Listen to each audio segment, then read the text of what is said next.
Friday night felt heavier than any storm I'd ever driven through.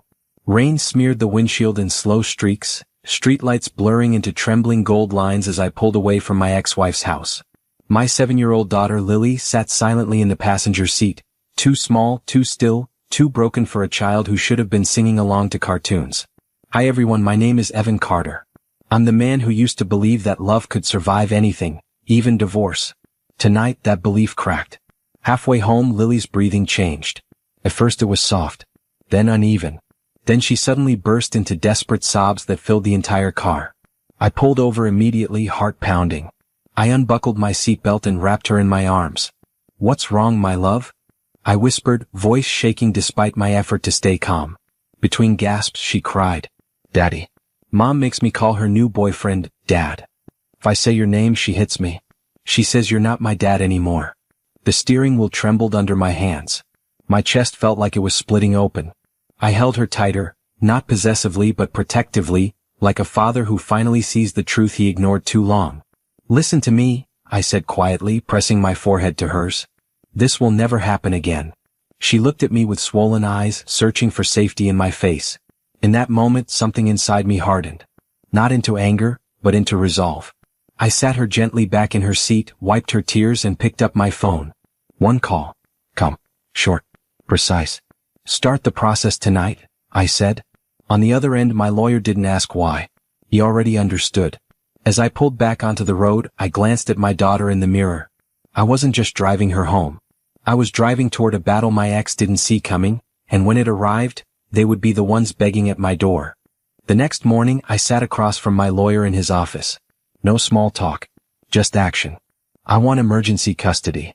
Today," I said. He blinked once, then nodded. I handed him Lily's school drawings, crumpled papers with shaky stick figures and tears drawn falling from wide eyes. Beside them were notes I'd quietly collected over months. Behavior changes, bruises from the playground, sudden fear of bedtime. I'd seen it. I just didn't want to believe it. I believed it now. "I'll get the paperwork ready," he said. While he worked, I picked up Lily from school. She ran into my arms like she'd been holding her breath all day. We went to the park. I let her play. I sat on the bench, phone in hand, watching but not recording her. I was watching her mother's house through the hidden cameras I had installed. A legal precaution. Something I'd quietly done after noticing things felt off. That evening, while Lily was safe with me, the footage showed her mother and her new boyfriend throwing a party. Loud music. Alcohol. Laughing. No sign of dinner. No sign of concern. Then the boyfriend picked up Lily's backpack and tossed it aside like garbage. A bottle spilled over her clothes. They laughed. I sent the footage to my lawyer. Time-stamped. Cling. No emotion, just fact. That night, CPS got involved. I sat with Lily as she fell asleep, holding her tiny hand in mine. My phone buzzed. A message from her mother. "What did you do?" "They're at my door." I didn't respond, because I knew what was coming. Not revenge. Just truth, delivered by law, documented by silence, and written in the ink of a father's patience finally run dry. She thought I'd be too soft, too slow, too forgiving. But some fathers, they don't break. They wait. They build. And when they strike, it's legal, surgical, and final. The knock came at 7:18 a.m. Not loud. Not theatrical. Just firm enough to say, "We are not leaving."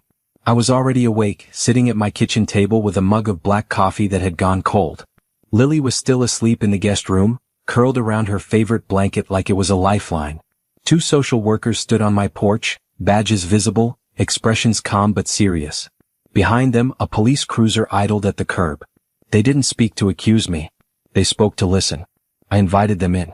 I showed them Lily's room, clean, safe, filled with books and art supplies and the nightlight she refused to sleep without. I showed them her school reports, her pediatric records, my visitation logs, every weekend I had kept meticulously documented. Then I played the footage. No commentary. No rage. Just video, the backpack thrown aside, the spilled drink, the laughter, the negligence. One of them exhaled slowly. The other typed without looking up. By noon I was in family court. Emergency hearing. Small room. Heavy air. My ex sat across from me, eyes red, lips trembling, but not from guilt. From fear of losing control. Her lawyer tried to spin it. Tried to make me look vindictive. The judge didn't buy it. At 2:07 p.m., he granted temporary full custody to me pending investigation. Lily would stay with her father, where she was safe. When I told Lily that night, she didn't cheer. She just wrapped her arms around my neck and whispered, "You kept your promise." I held her tighter than I ever had. But this wasn't over. Because my ex didn't come begging yet. She came fighting. And she thought money, image, and manipulation would save her.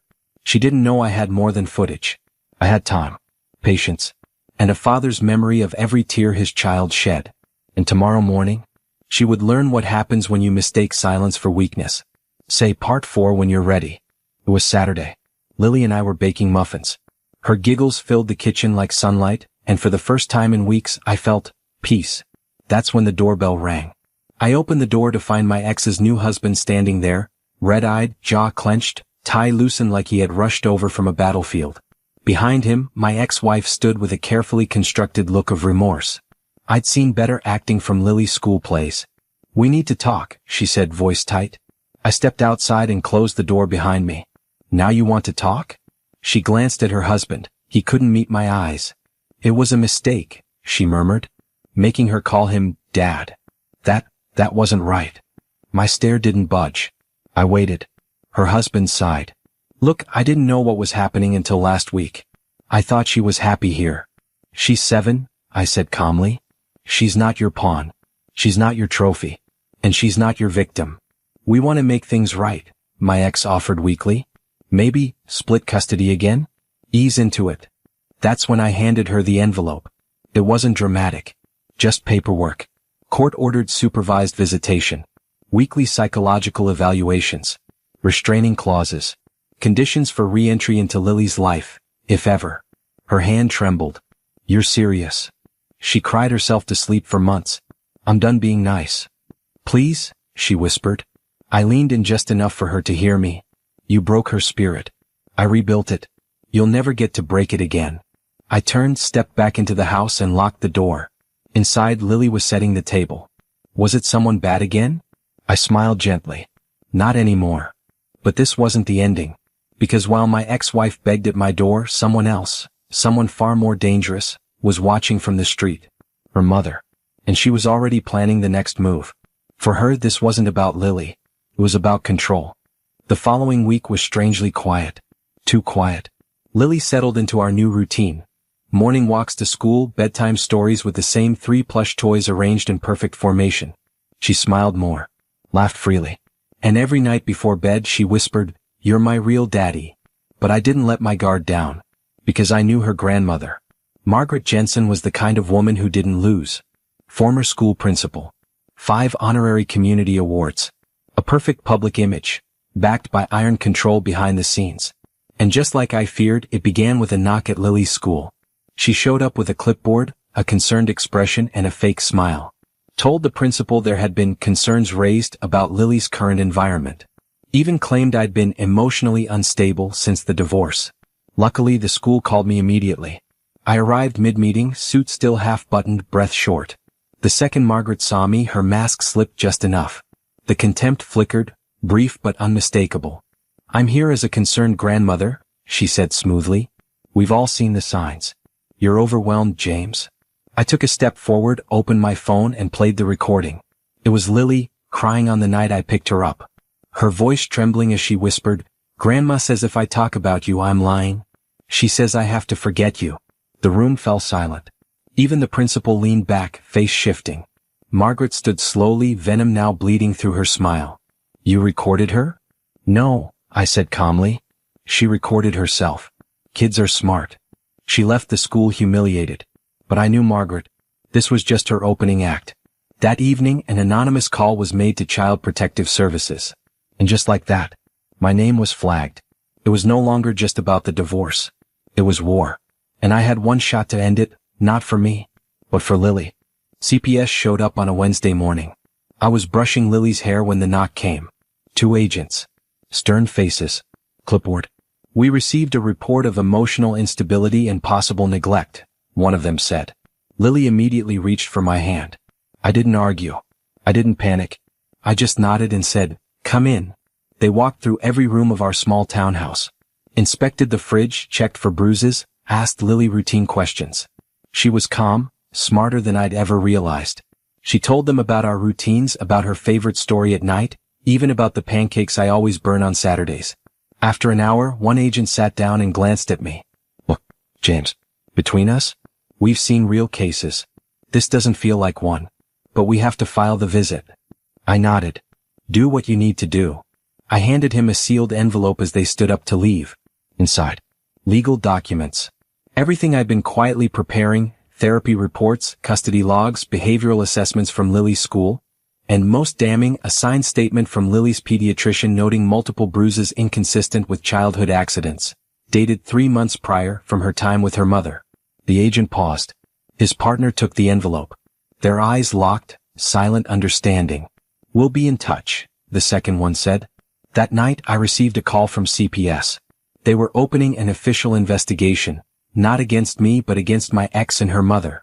And the next day, I filed for full custody. Temporary emergency custody was granted within 72 hours. But that wasn't the end. Because Margaret had money. And influence. And I knew she was going to use every ounce of it to get Lily back. Not because she loved her, but because she hated losing. So I made one final move. I picked up the phone and called someone she'd never expect.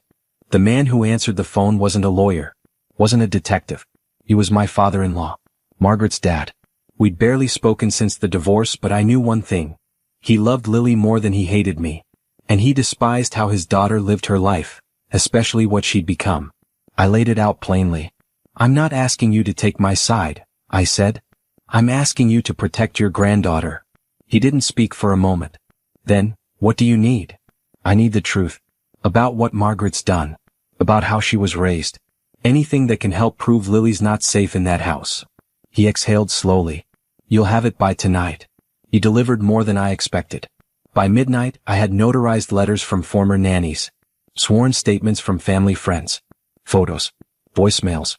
Even a transcript from a rehab stint Margaret had hidden, where she'd admitted to losing control around her daughter. All of it sent directly to my attorney. And the next morning, the court scheduled a hearing, an emergency revocation of visitation rights. Margaret showed up with 3 lawyers and a smug expression. I came alone, holding Lily's hand. When the judge laid out the evidence, her face changed. From confidence to panic. She tried to interrupt, but the judge raised a hand. "Sit down, Miss Franklin. This court has heard enough." He turned to me. "Mr. Callahan, until this case is fully resolved, you are granted full protective custody of your daughter. Any attempt by the mother to approach or interfere will result in immediate legal action." Lily squeezed my hand. Margaret didn't speak. She just stood frozen, lips parted, eyes wide. I leaned toward her on my way out and whispered, "No one takes her from me again. Say part 8 when you're ready." I didn't celebrate. No victory dance. No calls to friends. No social media posts. I just sat with Lily on the front porch that night as she held a mug of warm cocoa in her little hands. Her eyes were clearer now. Less fear. More trust. "Do I still have to see her?" she asked quietly. I shook my head. "Not unless you want to. And even then only if the court says it's safe." She leaned into me. "I don't want to." I kissed the top of her head. The next day the begging began. First it was Margaret. She showed up at the door, no lawyers this time, just fake tears and trembling hands. "I wasn't well," she said. "I made mistakes. But I can change. Please, let me see her." I looked her in the eyes. "You told her I wasn't her father. You struck her when she said my name. And now, when the consequences arrive, you want mercy? She's my daughter." "No," I interrupted calmly. "She was your daughter. You gave up that right the moment you put your ego above her heart." I closed the door. Then her boyfriend came. Arrogant. Smug. Until I handed him a printed copy of the restraining order. His face turned white. "You're banned from this property. One step over that line and police will be here before you can blink." He stepped back. Margaret's own family didn't support her. Her father released a public statement. "I stand with my granddaughter. Abuse of any form is never acceptable." The court later ruled for permanent custody. Margaret lost all rights.